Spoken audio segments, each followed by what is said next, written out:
Hey, everybody. Thanks for joining us. Thanks for the after-lunch attendance. That's really good. I was told, monotone, really slow speech. And the first head to nod, first one whose head goes like this buys the drinks tonight. That's the deal, right? And it won't be mine, I can promise you, so that's good. So thanks a lot. I'm going to talk about demystifying zero trust. So just briefly talk a little bit about zero trust, kind of start with what it's not, because that's the easiest bit. Then I'll get into a little bit of the history, right? Not a lot of people have a great awareness of how far back this concept goes. I'll talk briefly about the history, talk about some of the near term, 2018 at least in terms of NIST and what they've put together and where that is. And then from there, get into kind of the practitioners or the operators' perspective in terms of, how do we approach, what do we do, what are the basis of how we go forward. I'll talk through the mindset you want to apply and to the modeling and the structure, and then finish off with reassessment. It's zero trust is not a thing of like, I'm going to go to the store, I'm going to go to the rack, I'm going to buy pink zero trust, I'm going to install this thing and we're magic, it's done. I'm going to go to the board, get my bonus and everything's wonderful. Absolutely not the case. Zero trust is an ongoing journey. So trust is a vulnerability, it's dangerous, right? So it's exploited and it has always been exploited. I happened to find an old snippet that I'd recorded 28 odd years ago, which is an old CSI FBI cert document that was produced way back then, 28 years ago.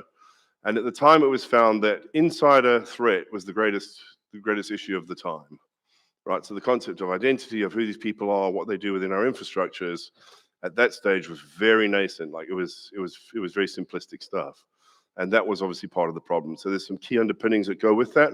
I'm going to talk about activity, malicious activity, how we model for it, how we're going to work away from that, and do it in a way that's measurable and attainable, right? Because one of the things that happens is you start talking about zero trust, and there's a lot of confusion in the industry and a lot of confusion in the market, right? There's people that do products that they claim are zero trust capable. There are people that do services that are zero trust capable. There are people that do combinations of these. And you've got to be really careful about what you're taking on here. So let's get into this. Identity and access management, an outstanding practice, an absolute cornerstone of our industry and what we need to do. But as a statement, this is identity and access management is not zero trust, right? It is a contributor to the state that informs the model, which will get us to where we need to be with this, but this is not the singular piece that gets us there, right? So just set the table on that. Zero trust network access, tremendously interesting, amazing groups of product suites that people have that will deliver these types of functions for you and have a very solid place in your structure and in your thinking, but this is not, again, we don't buy ZTNA and we have an answer here, right? And in fact, some of the ZTNA that's out there is a little bit aged and needs to be updated. So incorrect on that one. Microsegmentation, again, tremendously useful, really, functionally where we need to be in terms of adaptation and moving forward. But this also is not zero trust. And then finally, zero trust is not a product. I mean, I joke about it in terms of like buying the pink one, the green one, the red one. If I pay more for the red one, is that better than the pink one? Kind of mindset. There's unfortunately a lot of marketing is glommed onto the zero trust principle and concept and try to sweep a lot of rubbish under the carpet on that one. We want to avoid all of that, please. And so, what it is. Zero trust, we go back to the genesis. So, Stephen Paul Marsh, and to make sure that everyone's listening, I'm going to say at the Battle of Stirling, not the University of Stirling, because that always gets a few people like, whoa, hang on, where are we?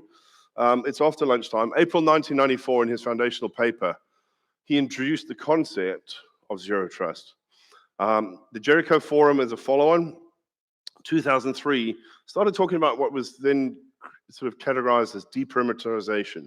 So the sense that our focus previously on hardening the inside with the moats and keeps and all the language we had at the time for defensive circles around our key infrastructures and key people and key regions and resources with an outward view started changing quite significantly, even that back then. So that's 20 years ago. People started really practically thinking about how this is going to work and go. And here we are 20 years later with a very confusing landscape with this zero trust thing being thrown about. So key thing there, and I'll just reference it, deperimeterization, lovely if you could actually say it, which maybe put my teeth in, was referenced in 2009 by Mark Kadrich in a book called Endpoint Security. He's a San Diego-based researcher. did some original reading around this stuff, read Paul's stuff, obviously, and put together a book on endpoint security. And he really got a hold of this and really published quite extensively from that.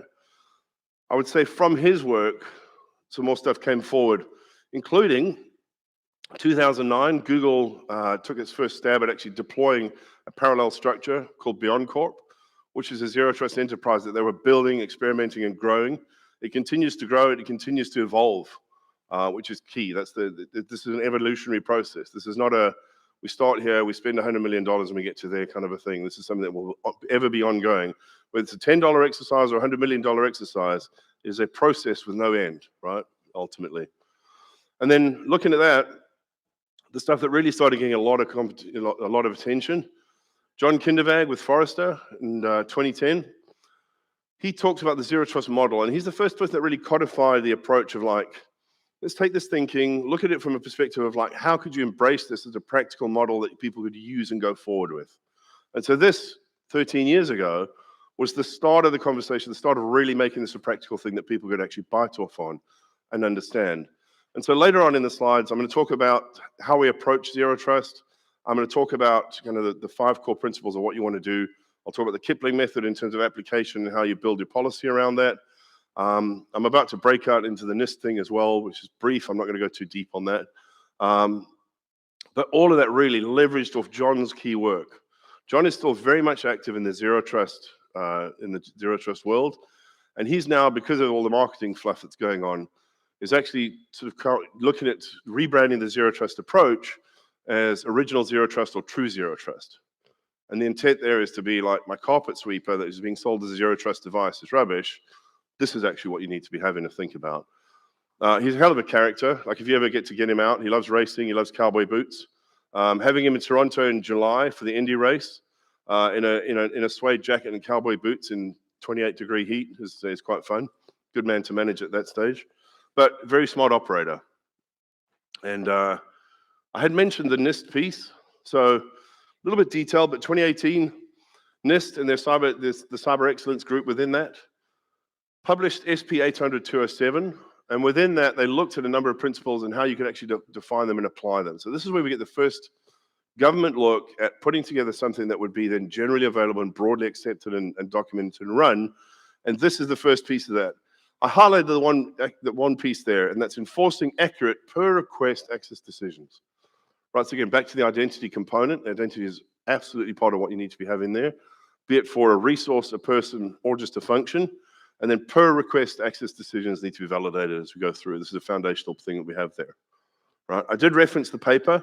For those that need it, I'll give you a minute if you need to have that. The slides, I believe, will be available, and there is a recording that we will have. That's absolutely well worth a read. Right, for anyone that's going to embrace this approach, start down this road, or even better, pay a consultant to come in and tell them what they should be doing around this. Having a foundational read in there, building some understanding of what's available, what you should be thinking of. We'll introduce some questions you might be able to put to people like that. And based on their response, you might be interviewing other consultants or really embracing them and welcoming them into your organization to do great things for you. I did promise to be a little bit contentious, but I was told to tone it down, so I hope we've been okay here. How NIST looked at this, a couple of key call-outs. I'm going to do the laser thingy. Separation of control and data plane, right? Inputs, so, rediscovery, your engine for constant rediscovery and constant inputs. Looking at your policy structure, PKI inputs, ID management, your SIM, etc. But the breakout here is separation of control and data plane. Select your input component, process that through something that will take it through a policy enforcement point. It'll validate through policy and usually through layers of policy and layers of structure here to give you a no or no-go decision. Based on a go decision, we can then forward it on and have a sense of propriety. Very simplistic modeling, very simplistic look. There's a great deal of detail that goes into this, but I wanted this up there just specifically because it calls out that separation here. And in a practical sense, how you would apply that is, again, looking at what you would commonly deal with in an architecture perspective: identity, structure, and source, including some sorts of regionality, etc. Device and workloads, again, regionality, where they're located, what they perform for us, and how they operate. Whether they're calling to an application or providing the application, etc. So data flows, taking it into context there. What access type is required, and then transaction, right? So break that out into little chunks that you can understand and build on, and go forward with that. So back to some of the original concepts and thinking there, the perimeter changed, right? So originally, we looked at our organization as our piece, with maybe some adjacent satellite functions that we have secured, et cetera. But we have these pieces that we secured. And with time, and especially the last 3 years with what happened with work from home and COVID, the pandemic, things changed dramatically. And so I'm just going to paint this out. What we have now is essentially a function that is required and available everywhere. Users are everywhere, applications are everywhere. Our control of infrastructure has changed dramatically. And so with that, we've had to change the architectures, change our approaches to meet these requirements, concerns, and objectives through there. So this is a simple example. My context within the company that I happen to work for is I'm actually 14 different devices within their infrastructure. And so they need to have an understanding of what is this user's identification? What certificates are on those devices? What state is the device in terms of security posture? Like what is applied within there, what controls are in play, et cetera, et cetera. And based on the communication of all those things to a control point, to that decision piece, to the policy structure, I will be granted access to things either internal or external to the organization in accordance with making sure that, from a zero trust perspective, making sure that policy is applied correctly. And so, again, internal users, no matter where they operate from, internal, of course, being the old way of thinking, partners, contractors, work from home people, et cetera, all of this is in context, all of this is in scope. More and more, the data center is actually collapsing and moving away, right? So I work in Canada quite extensively. Most of the banks there have had significant, collapsing and shrinking of data center functionality and personnel in favor of cloud functions. More and more applications, of course, are directly, accessible outside of the organization anyway. Current count, and just a quick interest point, SaaS applications. Does anyone want to have a guess, or does anyone have a sense of how many SaaS applications are viably commercially available to you today? Someone throw out a number. 3,000? 10? It's so commercially available. There are entities. So if you include China in what's available, then you're probably in that region. And what we recognize in most of the Western world is about 58,000 unique SaaS applications that you could potentially interact with and your users could potentially be using, right? Or you could potentially be providing them services through and leveraging as part of your enterprise scope. So from a zero trust perspective, that's a lot to take in. That is not a human issue at that point. I am not going to be sitting down at a device going through and maintaining currency on 58,000 applications that are growing at about 5,000 applications every quarter to keep any sense of scope or understanding of what's going on in there. This is a machine issue. Right, so here's one of the practical intersections. If anyone was here last year when I talked about machine learning for the SOC, here this is now in the front end of the house, practical application, machine learning and AI in terms of making a determination for you on what is going on in that scope, right? And so when we look at the old, defined perimeter, it was physical, flat network, and I'm going to paint this out and then obviously talk about the other. Static policy, so things that you potentially apply and then never think about again.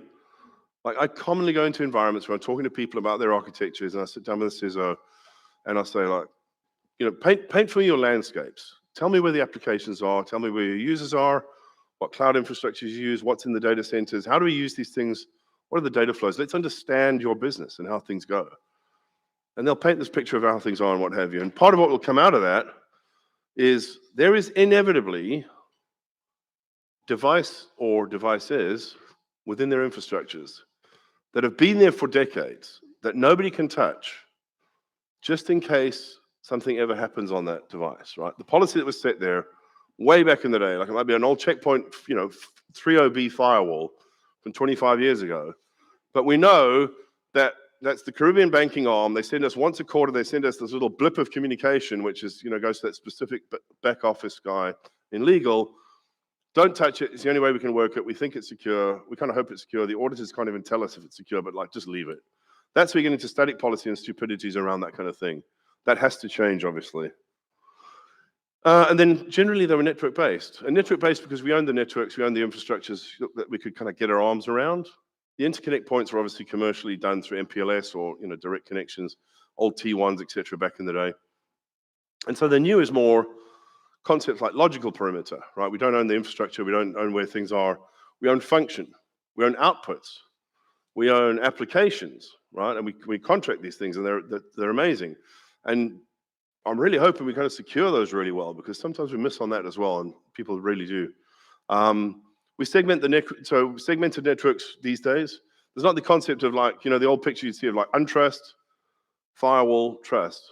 Well, that's 25 years ago's model. That's even 20 years ago's model. But again, referencing back to 1993, 2003, thinking changed. Deperimeterization 2009 really started catching hold. 2010, John's paper. This is one of the most significant things, is the segmenting of the network into function. Right? It's not region now it's function, where it's like, this is the HR network, and this is the legal network, and here's my payment processing network, etc. And you start logically breaking these things out by function and form, which is far simpler, obviously, to secure from a zero trust perspective. Dynamic policy, and again, static policy, this person going to that thing for this, for these reasons, with these security checks, great. Never think about it again. Rubbish. Dynamic policy. These group of IPs, right? Office 365. These group of IPs, I will give my people access to these things. And if they access those, I will expect from them these inputs, right? This user ID, these certificates, these checks on the inside, checks behind the policy, before the policy is applied. And that can be dynamic. So as their state changes, as the IPs themselves that we're getting service from change, etc., we don't have to stop the process. We don't have to reinitiate a connection. We can actually adjust for these things and go forward and log those things, which is useful. More of a context-based mindset for my security. So very specifically think about this in terms of like, not ports and protocols, but layer 7. So John Kinderberg last year at CX22 got up on stage, spoke 4 minutes about zero trust. The most important message of those 4 minutes was, zero trust requires application level security. It's a layer 7 construct. If you're doing ports and protocols in whatever form, you will never know exactly what the applications are that are processing through those. And they can be obfuscated, and they can change, they can flux while they're processing, and you're just blind to that. So there's context within there. This is also context in terms of the data in flow. So I'll talk briefly about single pass architecture, but essentially what I'm saying is, within your security controls is the ability to look at the stream of what's going through and make determinations of what's on the fly there. Not just what's at rest, but also what's on the fly and what's in motion for you. Cloud-hosted SaaS. I've already spoken a little bit about that, but just in thinking there in terms of like volume, pretty much everyone I talk to these days has SaaS in great volumes and can't get away from that. And then lastly, the new sort of thinking is more of a prevention sort of mindset, prevention first. Right, this is something that's been around for at least 12 years. People have started thinking more about, less about, here's my perimeter, this is what I defend, I can see it, so I know I'm safe, to more of like, if these things happen, what are my responses going to be? And let's make sure we have those in place so that I don't have to think about it at the time. As they happen, it's automated, it just occurs. Right, so XDR, MDR type approaches within that as well. So architecture's changed dramatically. And if you look at the landscape today, so IAM remains a key piece, right? So identity is absolutely central to everything that we would do there. The concept of endpoint, so for the device itself, not only what is the device, what certificates, what validation or security parameters could I check from there, but the state of the device itself is tremendously useful, right? So no matter how it's communicated, if it originates communication or it's the responder, having a sense of what's there and what the state is tremendously helpful. Having a sense of network security, obviously just generically within there, so my cloud and all the other connect pieces within there, put those two together and kind of conflate them a little bit for the way today's view is. You need to have a sense of all these components. And what we're breaking it down to is, what are the locations we need to service from and to? Who are the users that these things will be applied for? And within that, what are the subgroups of users? So, again, HR as an operational function, versus Joey from HR with a specific function, right? He's the employee helper or whatever. Users as well in the context of function and code potentially for a process that performs an output that is uniquely identifiable as well. IoT and devices as a function of that. Applications themselves and referencing to those, obviously that's everything these days. And then the IoT piece and the ability to recognize, what devices potentially would not be measurable as from an endpoint perspective, but still form some part of our function, and need to be recorded and measured and monitored very carefully as part of that. So each line is just another point product. There's obviously a lot of confusion. There's a lot of meshing of information flows within here. That's where architecture these days is so important. It's critical to understand everything that communicates to everything else, what the flows are, and etc. And I'll paint that out in a minute here. And the last piece with this, no single point product is a zero trust entity. Like it's just not a thing. It is a model. It is an approach that we have to consider here. So let's talk about the concept. So from the operator or the consumer's perspective, focus on your business outcome. So what is it the business requires, right? And is that static or is that changing? Like as we as an entity, are we in flux? Are we developing? Are we changing? Are things change? Things changing for us? Right? What is going to be our competitive differentiators? Again, Canadian banking is an example. The cloud move is well done. Like people started off tepidly, bit of an IBM relationship to be safe, but not really. We don't want our shareholders and our users to be scared, so we'll kind of just quietly do some backup stuff in there. And then GCP, AWS, all the other guys came online. They started doing more stuff, and courage grew. They looked at their peers and they're like, yeah, we can actually do this stuff. This can work. Data centers then obviously start shrinking. Trust grows with monitoring and maintenance. And you start to look at like, what are the possibilities? And then that becomes more of a strategic thing. So focus on the business outcomes. What are the business outcomes that are needed to be achieved? How do we get there? Design from the inside out. So still that mindset of we control what we can see and touch, but that's no longer in our environment. This is now anywhere. So if it's in the cloud and we've got cloud instances of function and form that we're servicing to other people, we have to have the design from the inside out in terms of that cloud and what it's going to do for us. So this is not within our scope, within our network anymore. This is now the new world. This is where we need to be thinking. Determine who and what needs access, right? So this is obviously just simplified. But again, what's the device? Where are they going? What level of application awareness are we building into this thing? And who's the entity requesting that? And then, of course, inspect and log all traffic. So this is really simplistic. There's a very straightforward approach right now. But if we get into the details some more. So in terms of delivering this, you've got to have complete visibility into what's going on. So if you've got stuff that's being tunneled through your infrastructures and you don't know about it, or you've got stuff that's on an encrypted drive that you don't have access to, right? Or your users are performing function with SaaS apps that are encrypted, that are outside of the scope of what you can maintain and run, you're blind to these things. What you cannot see, you cannot check, right? You can't validate. So complete visibility into all traffic. Again, using context. So dynamic policy requires context. It requires the context of what is the application, what are the sub-applications that could be called. Within that application, what other applications may be spawned, recognized, or information drawn from, And then beyond that, automating. So automated and integrated complete threat prevention capabilities within here. Automation, again, just to be able to deal with the scale of things that you see today. For those that were here last year, I spoke at the time of SOC automation and where that was going and what's happening within that. The referencing back then, I was talking in the order of about 12 to 15 billion events a month.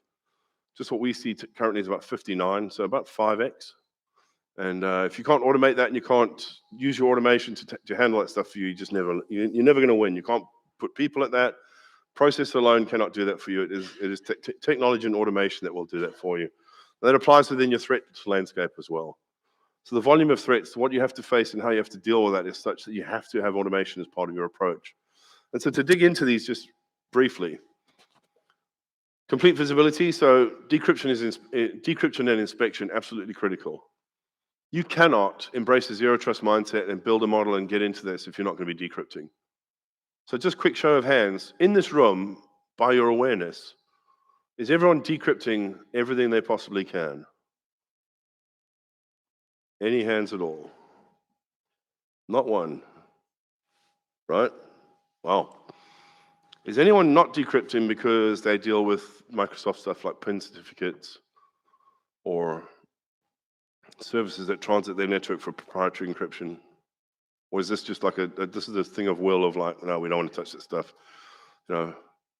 Common issues around decrypt would come into things like personal medical information, You know, in some jurisdictions of the world, it's a human rights conversation, France, Germany, some parts of Canada, where we can't decrypt stuff because it's very specific to the user, and the user as a, you know, as a human entity has very specific protections around them. So we can do stuff within the business context for some things, but not for their own personal stuff. So their health records, their own financials, etc., are completely taboo. So what that requires is, if you're going to decrypt, you have to have a very strong sense of what exactly is the application, and where is that application reaching to, and what is it servicing. So again, if you don't have that, you can't even start this process, right? So it's a bit of a catch-22. But key message, you've got to be able to decrypt, you've got to be able to do it efficiently and in an automated fashion as much as you possibly can. Context, again, John's words himself, zero trust approach, the zero trust model requires layer 7 policy enforcement, because you have to be able to identify the application, the core app, all the sub apps that would spawn, and be able to build policy such that you would say, we don't like Facebook base, but we like Facebook Messenger, but yes, we're not going to allow uploading of information from Facebook Messenger, we'll only download, or whatever your context would be that you'd need to apply, that's what you would then build from here. And again, on the threat protection side, take that prevention first approach. Right, so if we see something, we know it's a problem, and it's been seen somewhere else and it's validated, let's not do it. You know, just simple context there, like let's take a DNS example. My user's reaching out to something, spawns a DNS request goes out, my resolver goes, oh, I spoke to the DNS security thing right here a millisecond ago, and we've seen that somewhere else, and that was a malicious domain serving ransomware. Let's cut that communication off and start again. Notify the user maybe if you want to, but otherwise just cut that stuff off and let's carry on. And so that prevention first mindset, that prevention first approach comes into there. And of course, ongoing monitoring is absolutely critical. Again, this is a journey. This is not, we don't go from here to there, you know, 0 to 60 in, you know, 3.5, and then the job's done and we get my bonus and I bugger off. This is all about an ongoing practice, right? And the single pass architecture is just referencing the ability to make a group of decisions in one flow. So as we see this stuff flow through our, you know, through the cloud, through your technologies, etc., that a decision can be reached such that the policy is applied once. Because what will happen is, if you potentially have a firewall over here that does this for me, and I've got a VPN technology over here that does this for me, and I've got a URL filtering thing over here that does this, and here's my DNS stuff, and there's my cloud protection, and there's the other cloud's protection, and stuff's going to transit all of that as individual decision points. Contention's going to come into play. You're going to run into latency issues. You're going to run into problems in terms of logging and monitoring and be able to decipher where something went wrong or right, depending on what you need to record, and that can become an issue for you. So having a policy structure, having an architecture that supports having a single policy with a single logging source, if possible, be it a SIM, be it whatever you're going to use on the bottom end to collate this information and give you a meaningful output, that's absolutely critical. So a quick word on the learning curve, because obviously I'm talking about a lot of broad stroke stuff here. Let's get into this. So protect surface, and you know, the concept of like how difficult this will be and how much time it would take. And so essentially how we look at this, I'm just going to flick through a little bit. As with everything, we embrace a concept, we charge down the road, we study like mad, up all night, weeks on end, and we start figuring out what we need to do. And by the time we reach a stage where we're decent practitioners with this, it becomes fairly straightforward, almost automatic, and we usually then fall asleep at the switch in some degree and kind of things might fall off a bit. That's not what we're describing here. That's not this phase. What I'm saying here is there will be an initial phase where you'll start defining, hey, this sounds interesting. That guy spoke about this thing at the conference. We should really think about that. How do we go about it? And that'll be this phase here, and it's literally this. We'll talk about protect surface as essentially a function that you need to protect from the pieces that I've already spoken about, using the pieces I've already spoken about. And what you'll have is you'll have a learning phase. We all say, why don't we start this out with X, right? We're going to do this for Salesforce.com for access for just our sales group, accessing that SaaS app. Here's what we're going to do. We're going to take that application, we're going to look at the flows, we'll build an architecture that supports full security with zero trust modeling and mindset to do this. And we might approach that from here and work our way through that, learn some lessons, go like, cool. We've got that pinned down. We're going to go into ongoing monitoring. We will come back and readjust as they adjust and we adjust in terms of how we resource it and how they supply it. That's great. And we'll move on to the next. And so you'll go forward and build a few, build some scars, get some scars, build a few experiences. And in time, that will become something of a practice, right? You'll sort of feel comfortable like this, feeling a bit bold, courage is strong, the board's patting you on the back of the head, carry on. And what will happen in time is you will then reach the crown jewels, right? You'll reach the stage where you're like, I'm happy about this stuff. The stuff I was really scared about that nobody should ever touch because it'll cause us trouble, and that's a career limiting move and a resume generating event. We will now take this on and go forward. And when that's successful, then it just becomes sort of an ongoing process at that point. So this is almost the excitement trajectory. Oh my God, I can't believe I'm actually doing this. Oh my God, can't believe I'm actually succeeding. Wow, let's take on everything. And then it's like, yeah, I'm an old hat at this. I'm ready to go and work for one of the consultancies and make fortunes doing this for someone else, right? Sorry, a little bit cheeky, I know, but it is what it is. This is kind of like the timeline. This is obviously the expectation and the hype cycle behind some of the stuff as well. I love this because it allows me to be a little bit naughty with it. But that really is how that approach starts. It's really just the learning phase to begin with. Start off with something small, something that's manageable, something you think you understand, because I'll guarantee you that when you start down the process of actually building the architecture and looking at these things are going to come out of left and right field that you have no idea about, that you would never even consider that they're going to be a problem for you. Absolutely they are, and you can nod your heads in acknowledgement at this point. Things are going to happen that you had no concept of, that you need to be aware of, and you'll have to be adaptable and jump on the fly and make things happen. Those lessons, even in here, will inform the success of what comes later, obviously. This is just natural. And so we like to talk about a 5-step methodology for zero trust. Right? Define the protect surface. So again, look at, what is it I'm going to protect? What is the architecture? How are we going to draw these things together? Start thinking about the transaction flow. Where is this serviced from?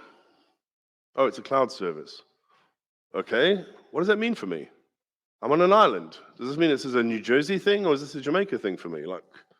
Let's start thinking about this and start building up. What does that mean? How is that practically applicable to what we need to achieve here? Right? Look at the application flows in terms of who's reaching out to these applications. And again, how do we validate them? The devices they're coming from. Are they operating in regions which we want them to operate from? Amazing example. The whole Russia thing kicks off. One of our biggest partners, our biggest global partner, gets hold of us and says, we've got to be out of Russia in 90 days. How the hell do we do that? Well, because they had an architecture that was a zero trust modeled architecture. We could very simply, dynamically shut that down overnight. Kind of cool to be able to do that if you need to. Not an everyday kind of occurrence though, but if it's well thought out, it's very flexible. So architecting the zero trust network, creating that zero trust policy, right? Eliminating implicit trust as we go through all these processes and we start thinking about things. And then lastly, monitor and maintain. This is almost the most critical piece of it, because you can build great stuff, you can have an amazing thought, you can have brilliant teams put the stuff for you, incredible consultants come and validate that you've done the amazing things, the board can high five, and if you're not keeping an eye on it, something will change and you're going to land up with egg on your face invariably. Right? You look at the examples of the breaches that occur these days, they're not occurring in places that have no protections. They're not occurring in places that aren't well consulted, fully audited, and everything else. What's going on is environments where something slipped in terms of updates, currency, etc., and things weren't monitored and maintained. The best example of this, is still what happened with Target. Old example, but just I love the fact that the alert is seen. And the alert team in India notifies the guys and says, oh, problem here. And they're like, yeah, we're busy, we'll get to that. Until it was too late, right? This is such a critical part of your zero trust approach. I can't highlight that enough. So that 5-step methodology, I'm going to really quickly go through just a couple of things now. Defining the protect surface, and I want to paint this out as we go. Ding, ding, ding, ding, ding, ding, ding.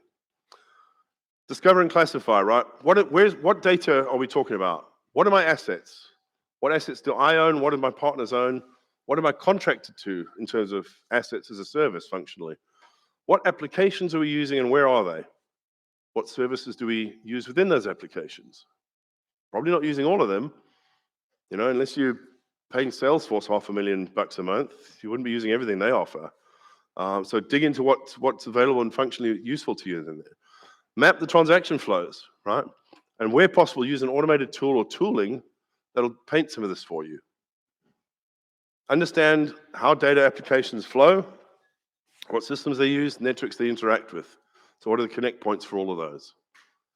Architect a zero trust network, right? So segment, ensure your enforcement points are enabled, right, with shared policy and consistent policy if possible. So again, consistency of policy across your entire infrastructure would be useful. Simplify your management and centralized management. If what you're looking at is you have a multi-vendor approach, right? Defense in depth, it used to be called. So I have an XYZ firewall and I have an ABC firewall, and I keep those things separate. And that's my, maybe that's my approach, is that I'm gonna have these two things doing discrete function, similar but discrete function. And the intent is that if some things make it through A, B is gonna catch them. Still a lot of that going on. It's still very much a legitimate approach, as long as you can simplify your management, or at least the logging, maintenance, and review of those things. Because if that's disparate systems that feed to disparate log structures, or and don't feed the SIM correctly, it's just double your work at that point. It's really not buying you an awful lot. Build an architecture with performance and scalability in mind. To that end, a lot of what we're talking about now in the North American context these days is very much a cloud conversation. Right? For folks to host on-prem capability it's operation expensive, in terms of overheads, etc., maintenance, currency, there's just too much involved. It's far simpler these days for that just to be a cloud thing these days, which is interesting. Create a zero trust policy, and here I'm just going to go straight to the bottom. The Kipling method is talking about the who, what, where, when, why, and how, right? So if you look at those there, the who, an employee on the company managed asset, great. It's Garry on the corporate laptop, on his MacBook. What's going on? He's accessing source code. So subtext of what's happened there is, because I'm accessing source code, I've used Okta, I've used my AAD to log into my system. I've used Okta to log into our landing page. And in this case, I'll probably use ping ID to get to the source code, right? Multi-factor, validating me each step of the way. When? Normal working hours. Okay, good. Where is he going? He's going to our GitHub repository that's protected in some form, right? Why? Is my job function business justification, right? It's part of my job that I need to be looking at that source code to validate how I could use that for my customers' best benefits. How? Full inspection and decryption. So decrypting anything in terms of the flow to understand what I'm doing, when, and how. And to read and write, to see my read and write privileges. And at this point, the action, allow and record, deny and record, etc. Right? Or just send a warning page like, go away, you don't have access to the system, whatever it would be. Again, monitor and maintain. Continuous monitoring, continuously using that monitoring and that output as an enhancement cycle. Again, this is not a start to end thing. This is a continuous evolution, and that's where we come to. Use security analytics to quickly identify and record threats and act on those and adjust your model accordingly. Right? Don't just respond to the threat. Think that one day I'm going to get back to that just to patch that thing and rewrite that. Do it immediately. And then lastly, as I wrap up here, one of the most critical things about this is within this journey is as you process through that discovery phase, kind of being capable, doing the crown jewels, etc. As you embrace zero trust as a model, as you embrace this approach, and you go through all of this, please always keep in mind your view is biased by what you see and know. There will always be people out there that can give you a third-party view that obviously will have value in terms of their experiences within your industry, your peers, and wherever else they've been and seen, that will be able to give you a decent commentary on what they've seen. So trust assessment, I would argue, has got to come from the outside. Right? You have to have relationships with your auditors and others that are going to come in and are going to be able to validate what you've taken on, how you've approached it, what it's doing for you, and make sure that it's meeting all those criteria all the way through. Not just a logging and monitoring thing, but literally all the way through. So I want your assessors to come in, look at how you do device ownership. Look at how you quarantine and check, right? Location-based stuff, your compliance checks within there. On your user side, application identification. What apps are you, how are you doing that? Your user identification. What tree of decision do you have for primary user, enhanced user, secure user, etc. as you break through all those different things in IAM? When trust decisions are made, how short is the time frame on those, and how do you revalidate that they're shut down? Just a simple thing some people miss. On the access control piece, basic access controls, continuous monitoring, and then trust level changes. And again, within here, how do you account for these trust level changes? As your applications shift and they might call information from other parts, right? So we've got information going into a web form that's calling something in a database. Is that accounted for? Like, make sure that that is part of your modeling and you've got that stuff covered. So that is what I wanted to cover today. That is the intent of it. At this stage, I'd welcome any questions. Please. Oh.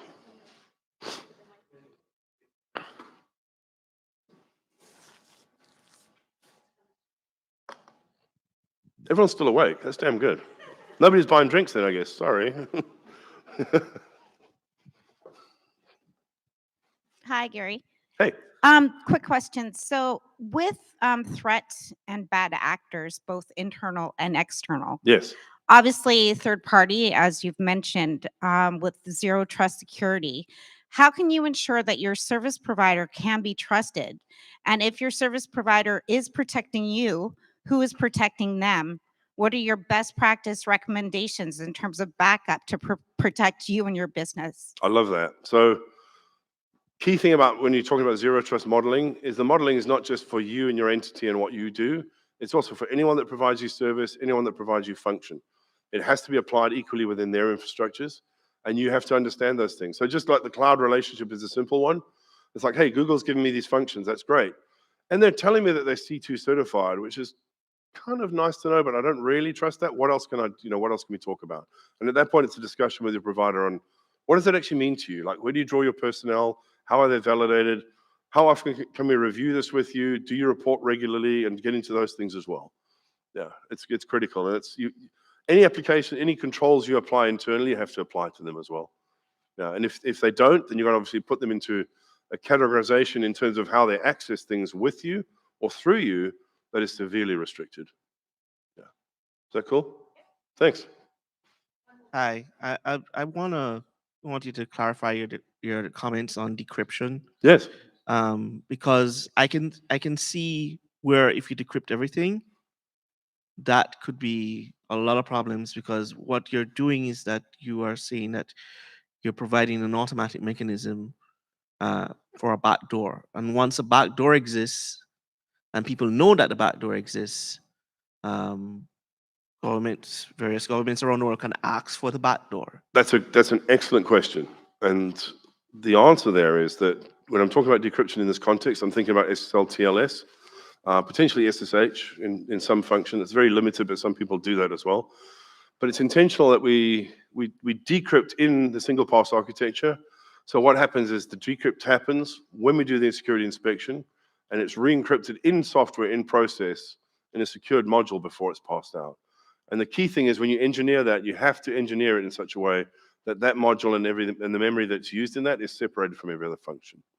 Yeah, so it's not completely flawless. There is still potential there, but you reduce that as much as you possibly can. So my final comment on that is just, you have EUBA. So if you have that in place, you don't necessarily have to decrypt. The only reason why decrypt is essential. Yeah, no. So from the user behavior perspective, that's really useful, and I'd agree with that as principle. As long as the application the user thinks they're using is that, right? If something's been compromised, I'll give you an example. One of the Canadian universities phones me at 11:30 on a Sunday night, and they say we've been hit by ransomware. We've got 300 servers that are still up, but everything else in the data center is hosed, right? So they still have function carrying on in the environment, but now at this point they don't trust anything, as they shouldn't. At that point, UABA would tell us what users are doing, what behaviors are going on within there, which is useful, but we don't have an assurance that the applications they think they're using are sound. And that's where the decrypt can come in and say exactly what it is and not. So it's nuanced, but it's useful.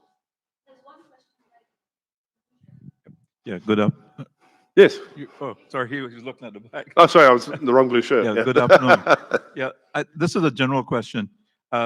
Are there any case studies published that you would consider to be a best practice implementation of zero trust?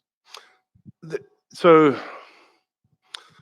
I'd say the original 2010 white paper that Forrester published in terms of the principles of the model and how it should be applied is really useful.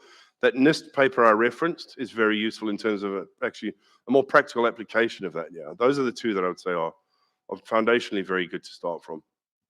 Yeah.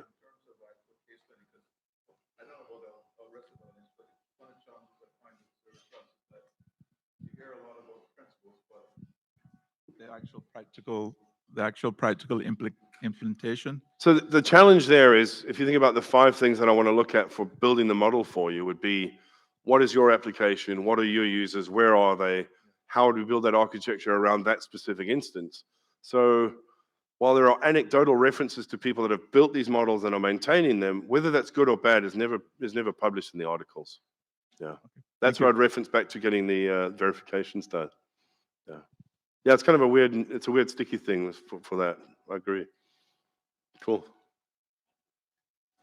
Thanks very much. Everyone have a great day.